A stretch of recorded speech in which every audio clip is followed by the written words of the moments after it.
We have a number of topics and guests today, and we want to get started a few minutes early in order to cover everything in a timely way. I want to start today with Marc Bowker, who's here to talk about a great annual festival downtown, which is Free Comic Book Day, which I know that everybody in the room is excited about. Come up, Marc. Marc's business downtown is specializes in comic books and related sales, and this is actually not just happening here, it's happening all over the country and globally. Yes, so this is National Free Comic Book Day coming up this Saturday, May 3rd, and at Alter Ego Comics it will be running from 10 a.m. until 4 p.m. And basically it's an opportunity for people to come out and see how cool comic books are at no cost. You know, anybody that comes to the shop is going to walk away with at least 4 different free comic books. We've got over 30 different titles people can choose from, everything from traditional things like Archie and traditional. I was going to say SpongeBob is traditional. That's where we are with SpongeBob. It's become traditional. Archie and SpongeBob to Guardians of the Galaxy, which is a Marvel comic that is being made into a movie coming out in August. As I said, something for readers of all ages. We've got characters in costume that are going to be there: Captain America, Spider-Man. We've got Batgirl and a female Robin, so Batgirl and Robin will be there. Thor. Great opportunity for kids to get their pictures taken with the characters in costume, and we encourage everyone to dress in costume. So if you have something hanging in your closet you haven't worn in a while, if your kids have Halloween costumes, bust those out and have them come down and wear those. We're also raising money for St. Jude Children's Hospital during the day. We're doing a benefit auction, and we've got some really cool stuff. Star Wars statues, we've got some autographed comics. We're partnering with 92.1 The Frog on this, and so they're providing concert tickets to some upcoming events. Just going to be a lot of fun and hopefully raise a lot of money for St. Jude Children's Hospital in the process. Oh, what else? One of the main reasons I wanted to come to this press conference this time around, I usually go to the Chamber press conference, but we've got so many downtown businesses participating with us this time. It's, as Mayor Berger said, truly a downtown event. So we've got the Fat Cat Diner right up the street from us is doing free Superman ice cream. The Met has some superhero-themed drink specials for after you get the free comics. And who else? Nitsa's is doing a superhero symbol contest. They're going to put some symbols up in their windows. You go in, you fill out an entry form, and you'll be entered to win a Nitsa's gift certificate. Our new neighbor right next door, Beauty by Jill, which is a new business downtown, is doing superhero face painting. And over a couple blocks away, the Meeting Place on Market is doing free Captain America Cocoa to kids that show up in costume.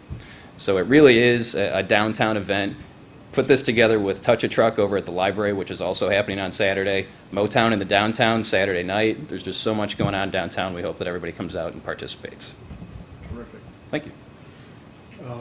In looking at the background materials for this event, I was really struck by the fact that this is really about literacy in many ways, and the opportunity to actually engage kids as well as adults in having fun while they're reading is really, I think, an angle to this that we ought to appreciate. I remember I tried to get my son to read for a long time, and it wasn't until I was going through an airport and saw a biography of Michael Jordan, who at that point was still at the peak of his career, and I bought that and brought it home, and that unlocked the floodgates of reading. And I think comic books can serve that same purpose of stimulating folks to think and have their imaginations challenged and all that sort of thing. So I look forward to Saturday morning and issuing a formal proclamation about Comic Book Day in downtown Lima. So great to have you here, Marc. Also, Josh Unterbrink is here from Activate Allen County, along with Sheila Schmidt from RTA. You want to both come up and talk to us about Bike to Work Day.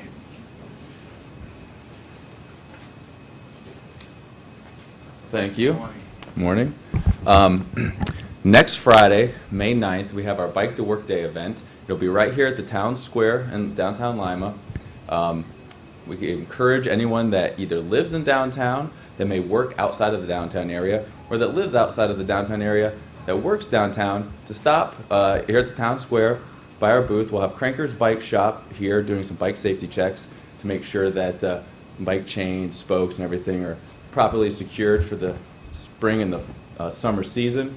And then we'll have refreshments, bottles of water for all the participants. And then we also have a number of door prizes that were generously donated to us by Lima businesses. I'd like to thank those folks right now.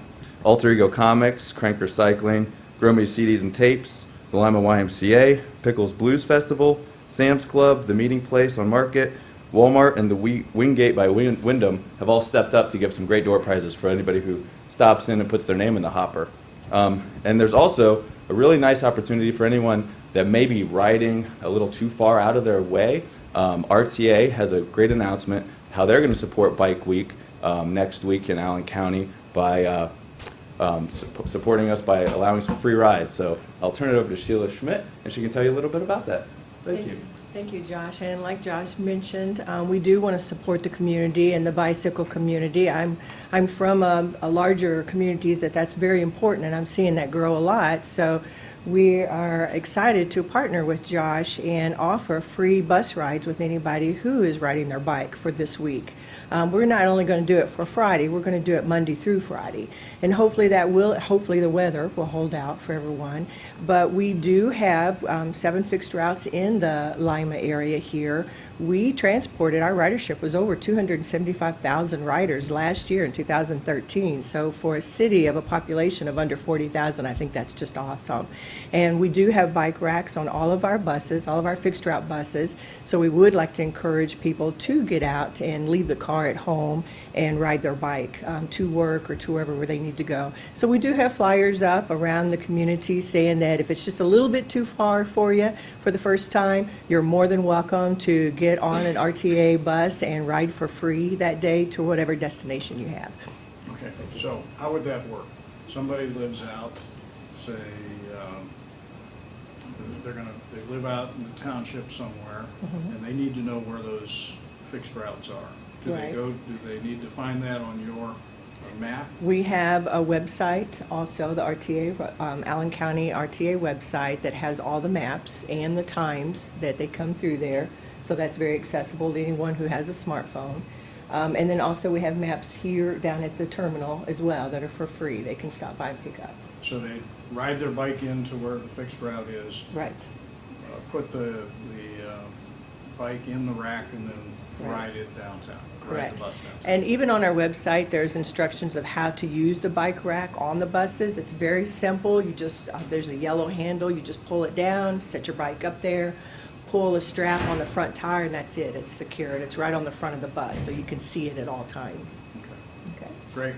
Sounds great. And by the way, welcome to Lima. Thank you. Good to have you here. Mike Schoenhofer is here with a number of folks to talk about an important public decision we all need to participate in as voters in Allen County, Auglaize, and Hardin. That's right. So, Mike. Thanks, Mayor. Well, everybody's heard me talk about how important mental health services are for our community, but I brought a couple of people with me to talk about it, because I think we need to hear from kind of people who have experienced this. I'm going to ask Dan Fralia to come up with your guest and introduce and kind of talk a little bit about the services. Sure. Thank you. Again, my name is Dan Ferrelia. I work at Coleman Professional Services. Living in Auglaize County, working here in Allen County, and supporting, obviously, Allen, Auglaize, and Hardin County. We're obviously very eager to support the levy. And I've had the honor and privilege to know Patrick now for probably several years now. And I've seen him through an array of services that I'm going to allow him to share. And it's eager to not cut funding, to see those services still around. It's a great story. He's one of many stories we had. He speaks very eloquently and is doing great, so we wanted to give him the opportunity as well. If you have any questions about the levy, obviously you can contact me. My direct extension is 567-242-6082. I'm happy to come educate you or anybody that has any questions about the levy or services that are provided. But without further ado, I'll let Patrick give his testimony. Thank you. Good morning, everybody. My name is Patrick Pemberton, and I just want to say I was a really messed up individual. I was hearing voices. I was angry all the time. I was just in a very bad state of mind. And I went to Coleman, and Coleman helped me out. I mean, they hear what I had to say. They helped me get a plan, a life plan together so I can function in life. And Coleman's given so much to me. He's given me my children back, relationship with my father, and I'm just honored to be here to speak for them on their behalf, because back in North Carolina, I'm originally from North Carolina, the services that they provide, North Carolina is like 40 years behind at times, I was telling Dan. And they helped me from housing to counseling. Like I said, give me a life plan to get my life in order. And now I live in a Coleman housing, and I'm a happy individual. And I strongly urge each and every one of you to vote for this levy, because people like me need it. And it's definitely a need in this county. Thank you very much. Thank you very much. Well, Mayor, that's one end of the spectrum, and one end of the spectrum is folks in treatment. And there's a number of people. We've served over 16,000 people in the past year, so there's a lot of people in need. But it's one thing to be in treatment. It's another thing. But we want to keep people well.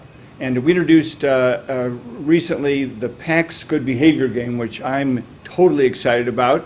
And Heather Allison, if you guys want to come up, we have a teacher from Lima City Schools, Unity, I think. And you guys are awesome. And you'll see a video through this week about the PAX Good Behavior game. So. I am Heather Allison. I work at the Family Resource Center, and through the Mental Health Board, I am one of the Allen County School Navigators. So going into the schools and kind of helping with consultation, and the biggest project has been PAX Good Behavior Game. So today I have brought Ms. Fetter from Unity Elementary. She's been teaching for 14 years in the city school district, and she was one of the first groups, one of the teachers in the first group to be trained in PAX.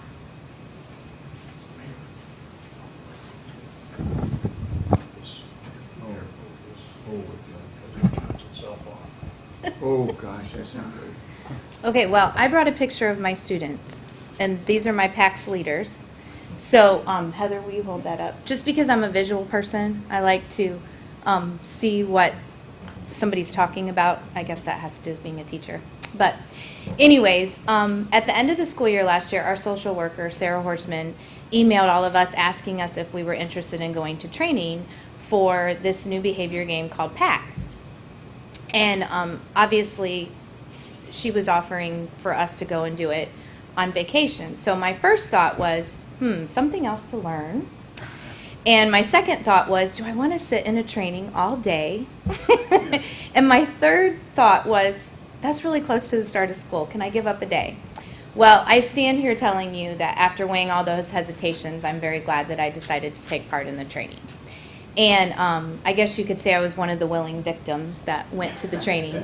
But, whenever you go to a new training as an educator, you're like, okay, something else to add to my backpack of knowledge. But sometimes you feel weighed down with all your backpack, everything in your backpack. So I went, but I was so excited, not exactly knowing what I was going to find out when I was there. But one of the things that always is an insinuation for a teacher is they were going to give you a bag of free stuff. So here's my bag that they gave us with free stuff. But that's not why I went. But if you want to know what PAX is, this is what PAX stands for. It stands for Peace, Productivity, Health, and Happiness. And I stand here before you as a teacher that I can honestly say this is like the best year I've ever had as a teacher. And I think I forgot to note that I have 28 kids in my class right now. I had 29, one moved last week. And I don't know if I would have survived with that many little bodies if I had not had PACS. So one of the things about PACS is that it teaches kids how to self-regulate and how to teach themselves self-control. And I remember sitting in the training thinking, really, does it? It looks good on paper, but is it really going to follow through with my students? And I can honestly tell you that I have had less stress this school year than I can ever remember in any school year in the past. And like I said, I've had the biggest class that I've ever had in my teaching career.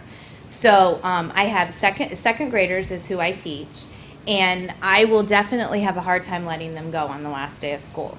I'm sure I will probably cry because I'm that attached to them.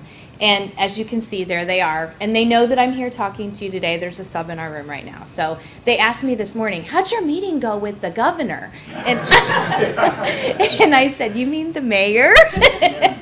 And so they were aware of what I was doing. But I just want to give you a couple examples of what just in daily life as a teacher, how PACS has helped. And one of the big things that sticks out in my mind is in the fall, we went to a field trip to the Civic Center to see the symphony.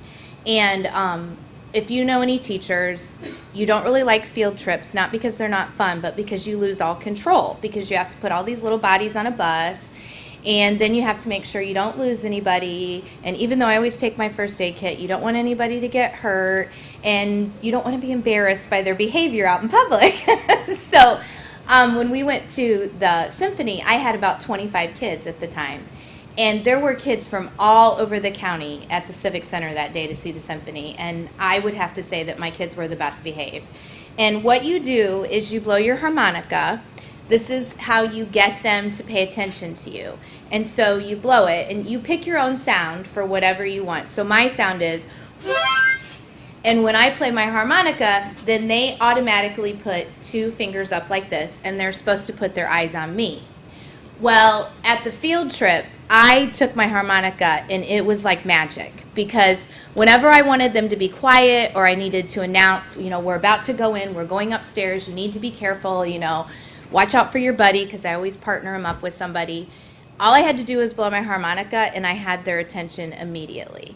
So I was so happy with how well they were on the field trip, and I felt less stressed with all these kids, knowing that I could control them. And what I think is interesting about it is I have begun to see them self-regulate themselves.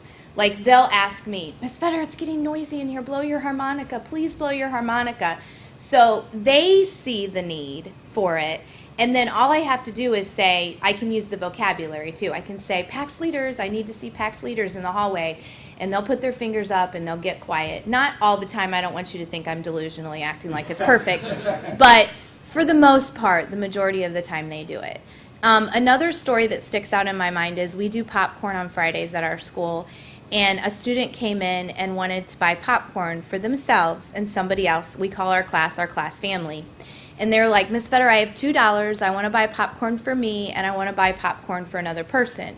And I said, okay, you can pick who you want to. And they picked a person that they don't necessarily play with at recess or hang out with at lunch or whatever. They picked a person that isn't necessarily in their clique of friends. Well, it spread like wildfire. That was like on Tuesday. And by Friday, every kid in my class had popcorn, either that somebody else had bought for them, and most of them didn't buy it for themselves, they bought it for somebody else, and our whole entire class got popcorn and juice on Friday. And I know that that's PACS. I know that it's because of what they're learning about being nice to each other, and the PACS motto is, I better my world, I better myself. And there is some great research about PACS. In 40 years, a teacher created it, and kids are growing up. They followed kids when they were 21 years old, and they were less likely to get involved in some of the things that kids typically get involved in, right down, all the way down to smoking cigarettes. So these kids, a lot of them only had 1 year of PACS. So it makes a big difference. And I think that they are learning to better themselves and better their world. The other thing I wanted to tell you about is Granny Wacky Prizes, because this is kind of the fun part of PACS. And spleens are anything you don't want to happen, like talking when you're not supposed to be or tipping in your chair. And I have some spleen spray. I invented this myself, by the way. And when there's too many spleens, I just spray the spray, and they kind of think that's fun. But when they're good either for a spleen count where you're counting to make sure that they don't have too many distractions from their learning, you get to pick a prize from the Granny Wacky prize box. So I shake it up and then I pick one. And there's just silly games in here, like you get to stand on your chair and play air guitar to a song. Well, if you know kids, that's not typically something you want them to do in a classroom setting, but they get to do it for like 2 minutes. And then they get to see you be a kid too, because I stand on the table and play my air guitar during the song. So, but they're excited about the game, but then they get back into control, and it's something they work for. It's a motivator to do a Granny Wacky prize.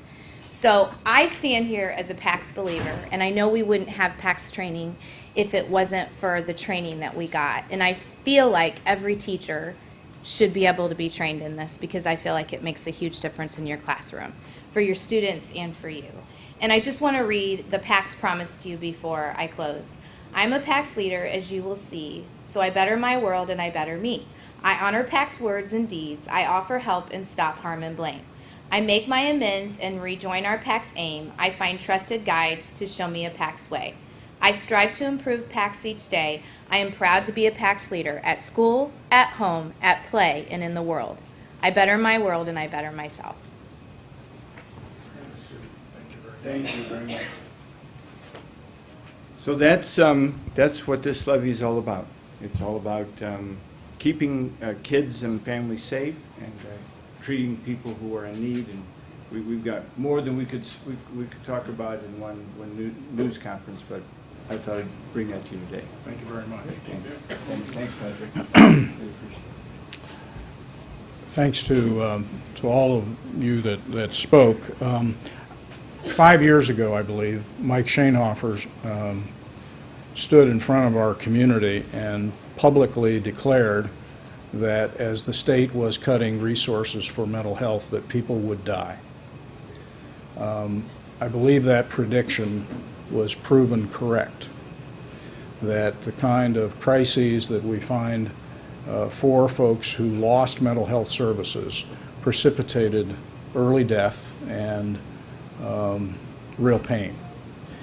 It's very important that our communities throughout the 3 counties of Allen, Auglaize, and Hardin step up to this and make certain that we replace with local resources the resources that the state of Ohio has cut.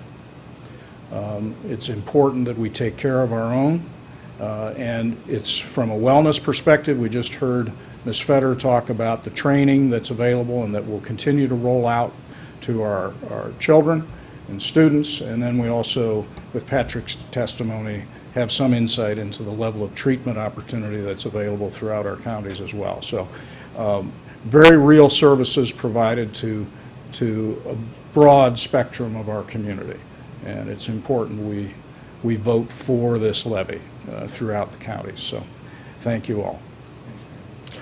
Connie Miller is here on behalf of LACNIP to talk about an event that coincides with next Tuesday's election, correct? It does. All of you are aware that we have the LACNIP Resource Center out on West Spring Street, the old firehouse number 4. And on Tuesday, our LACNIP Resource Center will be a polling place for the Allen County Board of Elections. So kind of in conjunction with that, we will be having a chicken barbecue that day at the LACNIP Resource Center. We'll be serving dinners from 11 a.m. until 7 p.m., which is coinciding with the poll hours.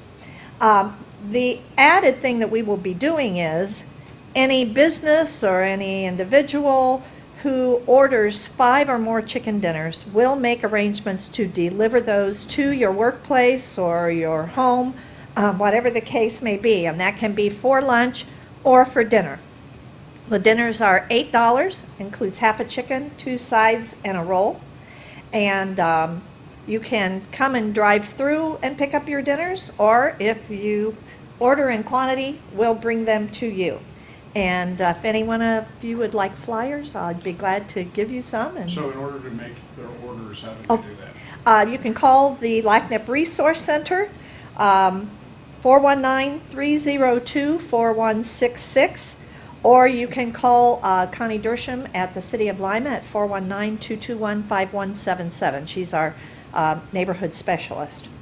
And make arrangements, and we'll get to you, collect your money, get you your tickets, and make arrangements to deliver your dinners. Thank you. Thanks, Connie. And Brett Roehm is here from the Parks Department with information about playground registration and likely other matters too. Thank you. Good morning. Here today to announce that our playground registration will kick off this Saturday from 9 to 11 at our office on 900 South College Street. Our sites this year will be Robb Park, Fur Oak Park, Lincoln Park, and MLK Park. The program runs from 8:30 to 3:30 Monday through Friday. The first day of the program this year will be June the 9th, and it will run through August the 12th. This is for ages 6 to 12. So, you know, if you have young people that are looking for things to do, you know, we put them through structured activities. We take field trips, we play games, swimming every Friday. So, you know, there's a lot of activities that go on Monday through Friday. There is a fee. It's $30. You pay that when you register, and that's it. So for 75 cents a day, we'll put your kid through 5 days a week of programming for the summer. So, you know, if you're interested, you can contact our office if you have questions. It takes about 20 to 25 minutes to fill out all the information per child. So if you have more than one, leave yourself a little bit of time to get the information that we need to be able to get your child registered. As far as seasonal employment goes, we have a couple individuals still taking their lifeguarding course to get their certification. So, but for the most part, seasonal employment is done. We've got all of our seasonals, letters are being sent. So Mr. Stolley and myself, we had interviewed about 105 candidates for 40 positions. So we kind of try to get that done in March and April, and so we're happy to be done with that. I know some people are probably out there thinking, oh, there goes my summer job, but letters will be sent to those of you that we selected. So, you know, if you're looking for summer employment, apply again next year, and you know, we'll be happy to consider you. So that's all I have. Thank you, Brett. Thanks. And Terri Averisch is here from the YMCA with information about their swim and summer camp activities. Good morning. Good morning. Thanks for having me. The first thing I want to talk about is our Splash program. It is time to register for the Learn to Swim program that we have each year, and it's a class for kids 6 to 12 years old. It's meets one time every day, so it's 5 lessons, and it's only $5. We do this as a community service.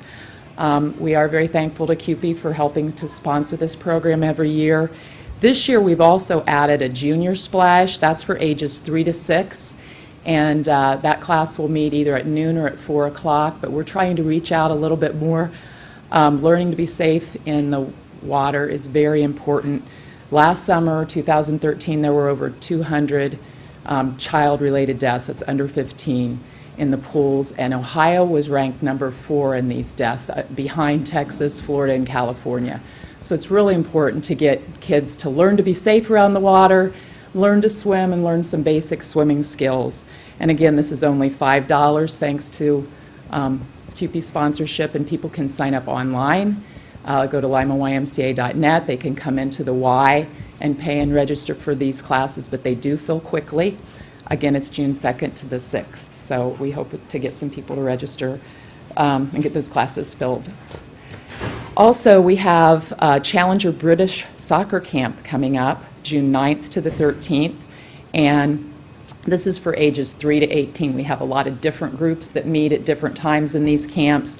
We have this great group of coaches that come in. It's through that British Soccer Camp, and they are housed in Lima. I think we still need housing for one of the coaches, but it's a great camp, and we are taking registration now for that, as well as our baseball program, T-Ball League, that meets out at Robb Park, and registration's now through May 19th, and they'll start practicing, and the games start June 16th. And The other program we have are summer golf camps that we're taking registration for, and they are May 27th to the 30th, and we're working with UNO on that. There also is a camp June 16th, 18th, and 23rd for ages 5 to 10 years old, and the May 27th to May 30th is for 8 to 14 years old. So, thanks. Sounds like fun. Yeah. Thank you very much. The last item for today, I want to introduce Andrew Emery. Andrew, come up.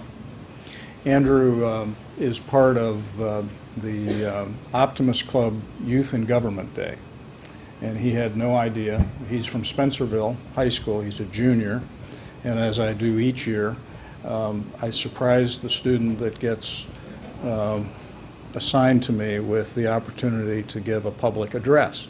So, Andrew, you've been with me all morning. You got anything to say?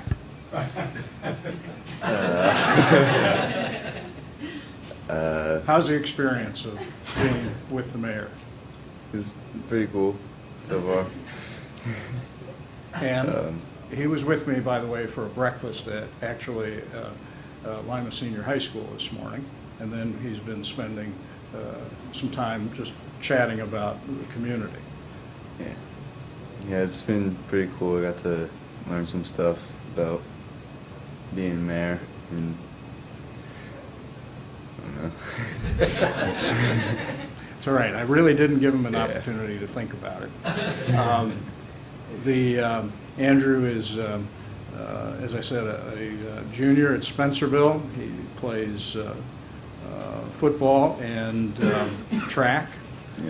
And he's hoping to go to the Naval Academy and pursue a career in the Marine Corps. Yep.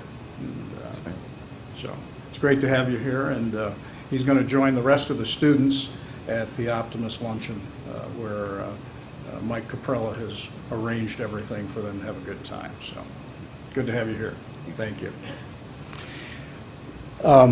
That's all that we have for today, and we'll break down for individual interviews. Thank you very much.